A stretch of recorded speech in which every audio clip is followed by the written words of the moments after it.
so much for being here.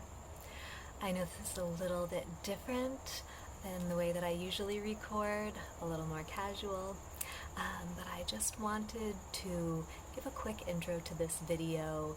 What we're going to have today is a reading from this book. It's called The Spell of the Sensuous, and it's by David Abram.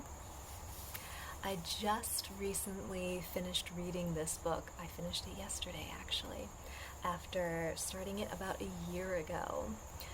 Tell me if this happens to you. Sometimes when I find a book that is very meaningful to me, I'll just read a small section at a time and kind of let that sit with me and internalize it, let it become part of who I am, and then I'll read a little bit more. So especially when a book is very wise and, in this case, very, very beautifully written, I like to savor it and take a little longer to read it than I might usually. So what we're going to do today is have a reading from the coda of the book, which sort of summarizes the message of the entire book. And it is just very, very gorgeous in its language and in its message. So I hope that you will enjoy it. I'm going to be doing a voiceover while showing you some nature footage that I just took this morning. So going out and collecting that was a treat for me, and I hope that you'll enjoy it as well. So here we go. The Spell of the Sensuous by David Abram. I hope that this might help you fall asleep or relax. If you don't fall asleep and you do listen to the entire reading, I would love to hear what you think about it and whether it resonates with you.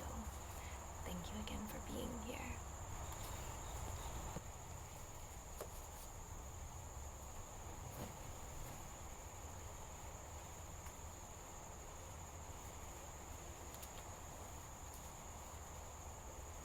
The Spell of the Sensuous by David Abram. Coda, turning inside out.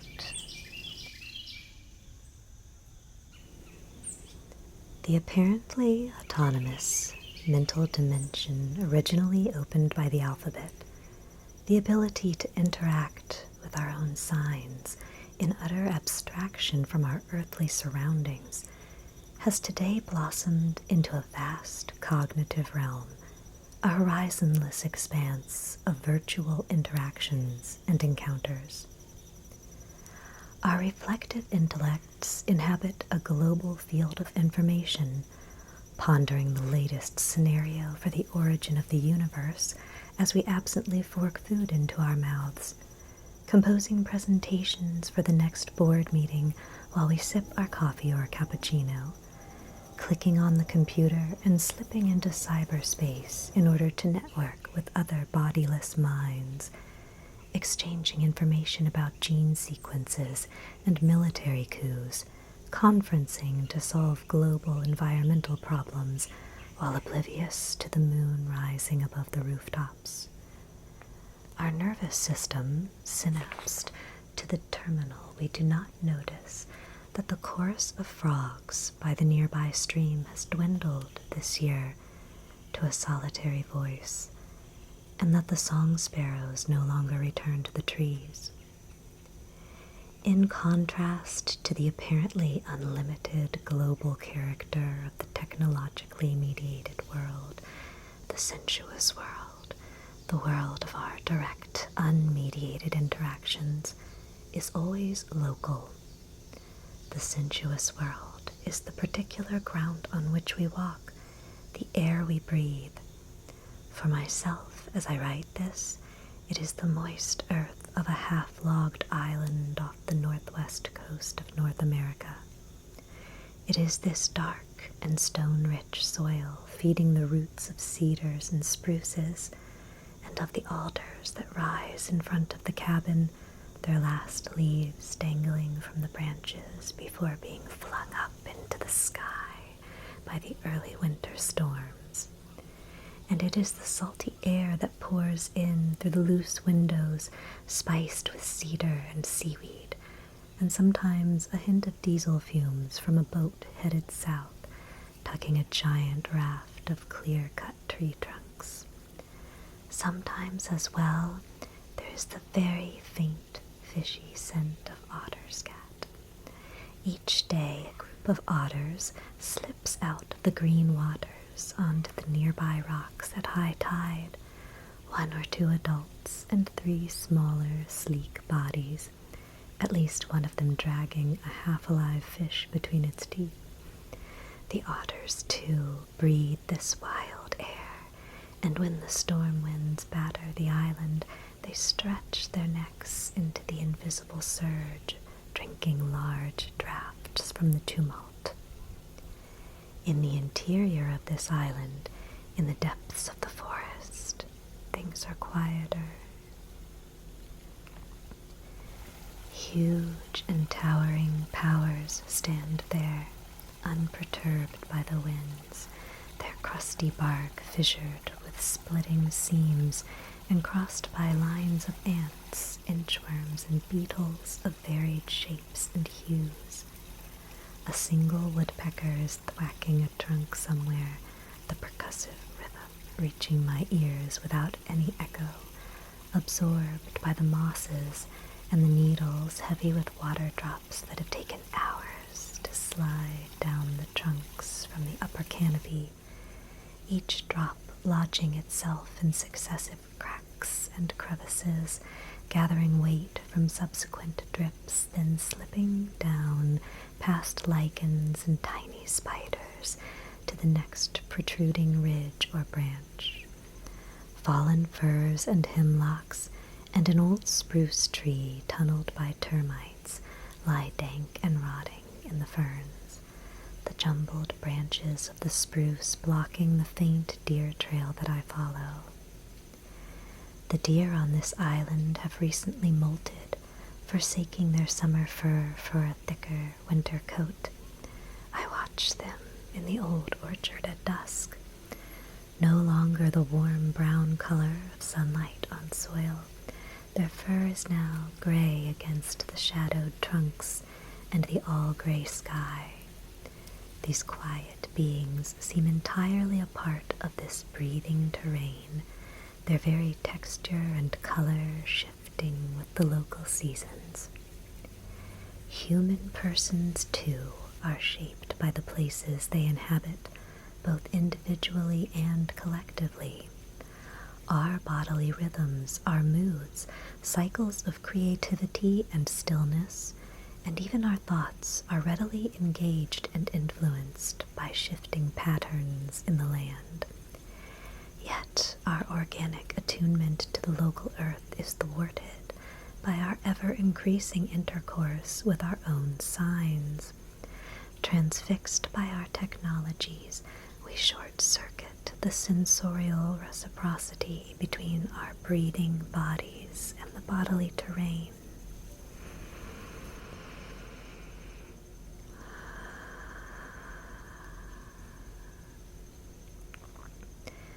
Human awareness folds in upon itself, and the senses, once the crucial site of our engagement with the wild and animate earth, become mere adjuncts of an isolate and abstract mind bent on overcoming an organic reality that now seems disturbingly aloof and arbitrary.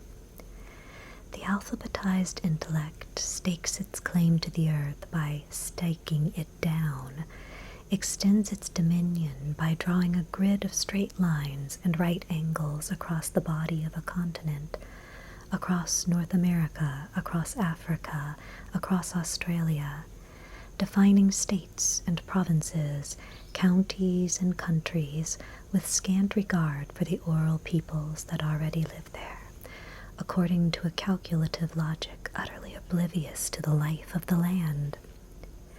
If I say that I live in the United States, or Canada, or in British Columbia, or in New Mexico, I situate myself within a purely human set of coordinates. I say very little or nothing about the earthly place that I inhabit, but simply establish my temporary location within a shifting matrix of political, economic, and civilizational forces struggling to maintain themselves today, largely at the expense of the animate earth. The great danger is that I and many other good persons may come to believe that our breathing bodies really inhabit these abstractions, and that we will lend our lives more to consolidating, defending, or bewailing the fate of these ephemeral entities than to nurturing and defending the actual places that physically sustain us. The land that includes us has its own articulations, its own contours and rhythms that must be acknowledged if the land is to breathe and to flourish. Such patterns, for instance, are those traced by rivers as they wind their way to the coast, or by a mountain range that rises like a backbone from the plains, its ridges halting the passage of clouds that gather and release their rains on one side of the range, leaving the other slope dry and desert-like. Another such contour is the boundary between two very different kinds of bedrock formed by some cataclysmic event in the story of a continent, or between two different soils, each of which invites a different population of plants and trees to take root. Diverse groups of animals arrange themselves within such subtle boundaries, limiting their movements to the terrain that affords them their needed foods and the necessary shelter from predators. Other, more migratory species follow such patterns as they move with the seasons, articulating routes and regions readily obscured by the current human overlay of nations, states, and their various subdivisions. Only when we slip beneath the exclusively human logic continually imposed upon the earth do we catch sight of this other, older logic at work in the world. Only as we come close to our senses and begin to trust once again the nuanced intelligence of our sensing bodies do we begin to notice and respond to the subtle logos of the land. There is an intimate reciprocity to the senses. As we touch the bark of a tree, we feel the tree touching us.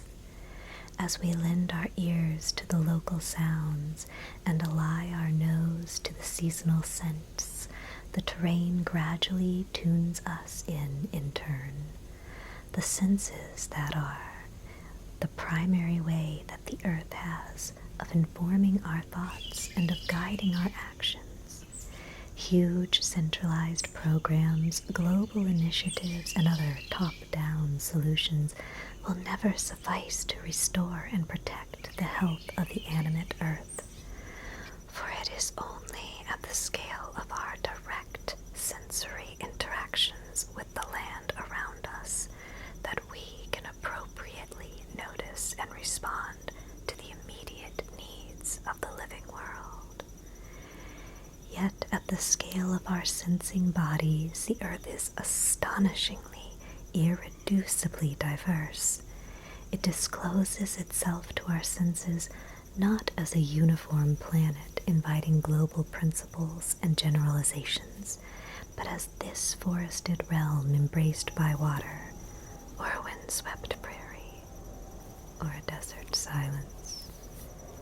We can know the needs of any particular region only by participating in its specificity, by becoming familiar with its cycles and styles, awake and attentive. Throughout the book, Abram points out the ways that our systems of writing and passing down information through the written word rather than orally have taken us somewhat farther away from nature and from the depths of insight that nature can offer us. But in concluding, he says, "What then of writing? The preceding pages have called attention to some unnoticed and unfortunate side effects of the alphabet, effects that have structured much of the way we now perceive. Yet it would be a perilous mistake for any reader to conclude from these pages that they should simply relinquish the written word. Indeed, the story sketched out herein suggests that the written word carries a pivotal magic, the same magic that once sparkled for us in the eyes of an owl and the glide of an otter. For those of us who care for an earth not encompassed by machines, a world of textures, tastes, and sounds other than those that we have engineered, there can be no question of simply abandoning literacy, of turning away from all writing. Our task, rather, is that of taking up the written word with all of its potency and patiently, carefully writing language back into the land. Our craft is that of releasing the budded earthly intelligence of our words, freeing them to respond to the speech of the things themselves, to the green uttering forth of leaves from the spring branches.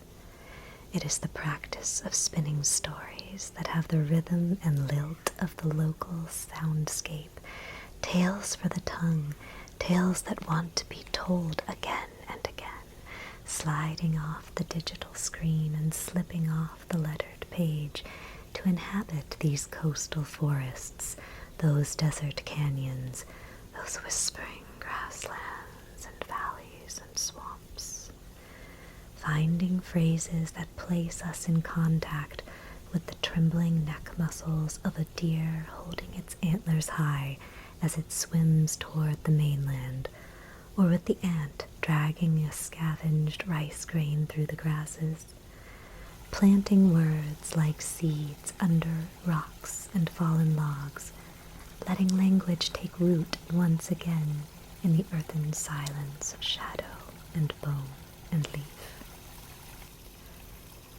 An alder leaf, loosened by wind, is drifting out with the tide. As it drifts, it bumps into the slender leg of a great blue heron, staring intently through the rippled surface, then drifts on. The heron raises one leg out of the water and replaces it, a single step. As I watch, I too am drawn into the spread of silence.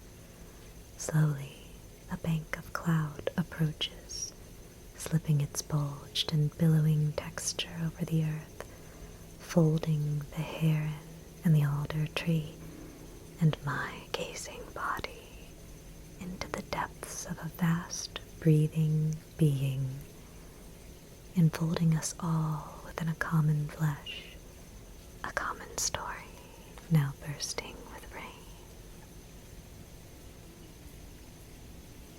Thank you so much for listening. I hope that you'll take some time soon to go outside and listen to the story of the world, the story of trees and birds, of mushrooms and of streams, and to remember that the earth does not belong to us, but we come from it and belong to it. We're part of a much bigger story than we can tell or even imagine.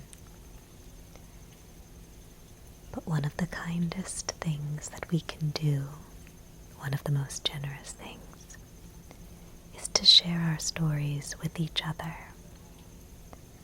Because each one of us experiences such a small part of reality.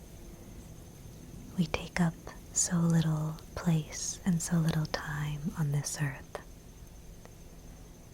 But the place and the time that the event that is you experiences is vital. It's important. So please share it with others so that we can all have a fuller picture of what this story of the earth is all about. I'll leave you to relax or to fall asleep to some sounds of nature. And as you listen to them, maybe you'll be able to hear what stories they tell.